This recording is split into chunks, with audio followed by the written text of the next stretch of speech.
ایک آدمی کے 4 بیٹے تھے۔ وہ چاہتا تھا کہ اس کے بیٹے یہ سبق سیکھ لیں کہ کسی کو پرکھنے میں جلد بازی کا مظاہرہ نہ کریں، لہٰذا اس بات کو سمجھانے کے لیے اس نے اپنے بیٹوں کو ایک سفر پر روانہ کرنے کا فیصلہ کیا اور کسی دور دراز علاقے میں ناشپاتی کا ایک درخت دیکھنے کے لیے بھیجا۔ ایک وقت میں ایک بیٹے کو سفر پر بھیجا کہ جاؤ اور اس درخت کو دیکھ کر آؤ۔ باری باری سب کا سفر شروع ہوا۔ پہلا بیٹا سردی کے موسم میں گیا، دوسرا بہار میں اور تیسرا گرمی کے موسم میں، اور سب سے چھوٹا بیٹا خزاں کے موسم میں گیا۔ جب سب بیٹے اپنا اپنا سفر ختم کر کے واپس لوٹ آئے تو اس آدمی نے اپنے 4 بیٹوں کو ایک ساتھ طلب کیا اور سب سے ان کے سفر کی الگ الگ تفصیل کے بارے میں پوچھا۔ پہلا بیٹا جو جاڑے کے موسم میں اس درخت کو دیکھنے گیا تھا، اس نے کہا کہ وہ درخت تو بہت بدصورت، جھکا ہوا اور ٹیڑھا سا تھا۔ دوسرے بیٹے نے کہا نہیں، وہ درخت تو بہت ہرا بھرا تھا، ہرے ہرے پتوں سے بھرا ہوا۔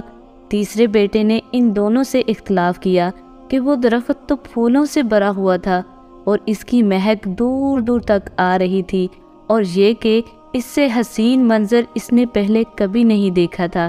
اب سب سے چھوٹے بیٹے نے اپنے بڑے بھائیوں سے اختلاف ظاہر کیا کہ ناشپاتی کا درخت تو پھل سے لدا ہوا تھا اور اس پھل کے بوجھ سے درخت زمین سے لگا زندگی سے بھرپور نظر آ رہا تھا۔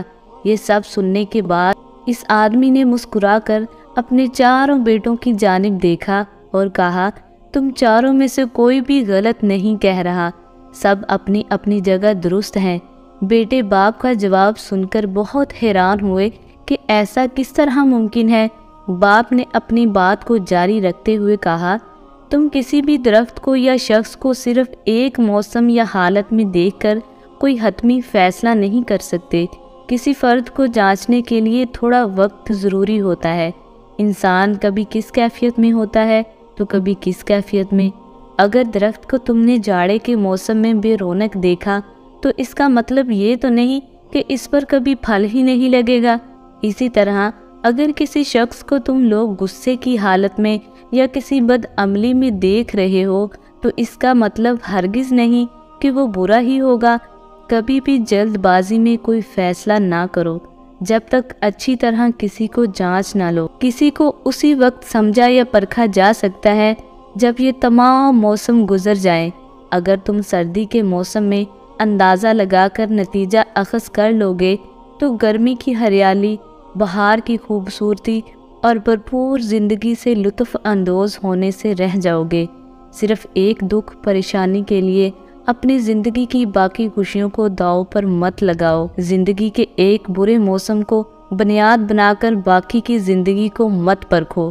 اسی طرح اللہ سبحانہ و تعالیٰ نے ہر انسان میں خیر و شر کا مادہ رکھا ہے، لہٰذا اس کی کیفیت میں بھی مختلف موسم کے اتار چڑھاؤ آتا رہتا ہے، لہٰذا ہمیں حسن ظن رکھنا چاہیے کیونکہ بدگمانی بھی ایک بڑا گناہ ہے۔